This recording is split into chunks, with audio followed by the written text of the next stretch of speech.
Hello world, Bob here with Tatty LandRover. I'm trying to straighten up the bulkhead, and I thought I would just show you what I've done and show you where all the screws you need to worry about are, because I missed a few, and I'll tell you about that in a minute, but let's turn around and have a look. Right, we'll start over here at the passenger side, and you might not be, well, you won't be able to tell, but I've already done this door. This door is Land Rover perfect now. Believe me, it's better than it was. We no longer have the massive gaping holes everywhere. So 34 3/4 of an inch is what the gap between the bulkhead and the back should be. So just watch that door's going to go flying. I haven't put the stay back. So sort of between here on the bulkhead and here on the body, 34 3/4 inches. I've cut a special piece of stick. I'll show you in a minute to do that. And that should be the same top and bottom. Now, the bottom there is probably slightly narrower, but pushing the bulkhead that way was a more Herculean task than I could cope with. But pulling the bulkhead that way was doable, provided you loosen enough things. So this side's a bit more open, probably easier to see. So in terms of things that needed to be loosened before we could move the bulkhead, well, obviously I've taken the wing off. The wing fastened on with a number of screws down here. So that held out. Yep, we've got, of course, the inevitable one that snapped coming off. So the big things we needed to undo were this sort of tower arrangement comes off the chassis. We've got 3 nuts, bolts that go all the way through the chassis member here. They needed to be loosened right up. And then going around the exhaust pipe, it then has these 2 bolts going into the footwell here. Last but not least, we've got this nice stay, which comes up to the top corner of the bulkhead there. So all of these were loosened off. That one, the nut, I took the nut right off the top. It was loosened until it was all wobbly about. So those are the ones you need to undo on that side. So let's go around and have a look at the other side. Beautiful day here. Right, now this side's a bit more tricky because we have got the steering box in here on this side. So things that we needed to undo over here. First of all, if you remember on the other side there was that rod, you can see it there. Well, we don't have that on this side. Doing much the same job is the steering column. That is held on with some brackets. They sort of bolt into there. They clamp around it with a bit of rubber. There's another one to go underneath. And I'm throwing lots of bolts around now, so that had to come out. Because this is obviously quite firmly attached to the bulkhead on that side of things. You can see there's a lot of play in that as it is. So that's been loosened up. And we've got the same 3 nuts down here. They've had to get loosened up.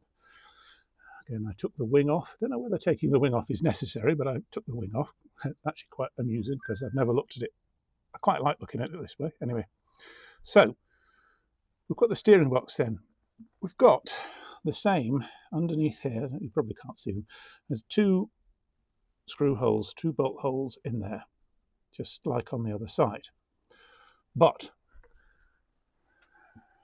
there is then another one here. I don't know if you can hear the binging noise. That's the internet telling me my screw fix order of replacement. I'm changing the nuts and bolts on here. Got so many different shapes and sizes. Right, let's see if we can find out. Now down here, so underneath this piece, down here, there are 1, 2 more screws. If we can actually see them.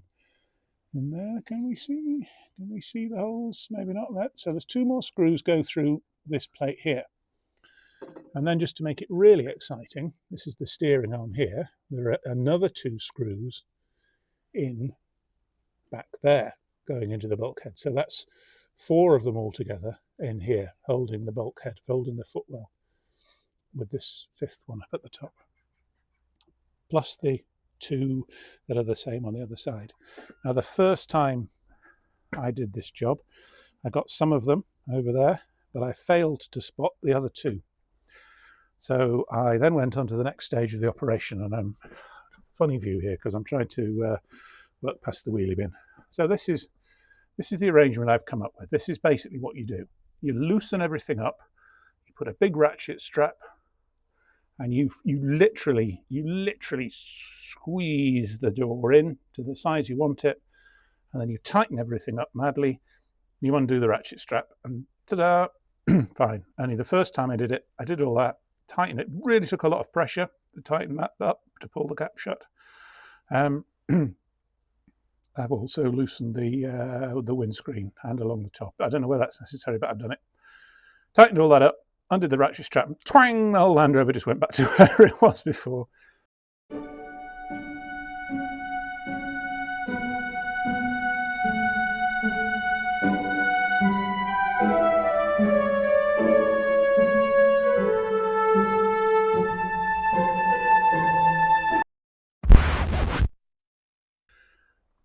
That's because I missed those few bolts down there. Now this time when I've tightened it up, it is much easier to pull the gap closed. So I'm rather hoping everything is much more visibly flexible down there. So I'm rather hoping I've got it. Now, this is my very highly precisely calibrated 34 3/4 inch stick. You can see there, it's written on it. It must be true. And this is what we've been using to test the gap. So if I can get it to persuade it in there at all, that's the corner of the bulkhead there. And then, oops, stuck on. And then we've got the corner of the tub there. Now, I've got it in as a very snug fit because I did that on the other side. There is going to be a small amount of resetting when it goes back that way. So I'd rather do it slightly over tight than not tight enough. Okay, I have retightened. Let's have a look. What have I done? I've retightened those here. So this is all back in solidly. This has got to be one of the best things holding the bulkhead, I reckon. Anyway, that's all done up. There are the 2 bolts back there. They've replaced and done up. The 4 that are in here, you can probably even see the shiny new ones. They're all replaced and tightened up. God, that was difficult. That one up there, replaced, tightened up. Half the difficulty here is that when you move this, everything down here moves around in relation to itself. So suddenly you find none of the holes line up. So down here, I've had to drill out holes to make them fit. And up here as well, make the holes line up, put penny washers on. But anyway, it's taken time. So what I'm going to do now, I am going to, let's have a look. Let's try our measuring stick. In at that end. In at that end. Yeah, a bit of tightness in there. So I'm going to undo this. I'm going to see what happens. See whether the whole thing just explodes sideways. I can do this with one hand. There's a lot of tension on this. Ready, steady. Oh, ding. Everything shakes a bit. Oh, right. Let's pick up the stick. I really hope this has worked this time. In at that end. In there. Brilliant, brilliant. We've got maybe 1/4 of an inch now, but that's a sight better than it was. That's probably a relief.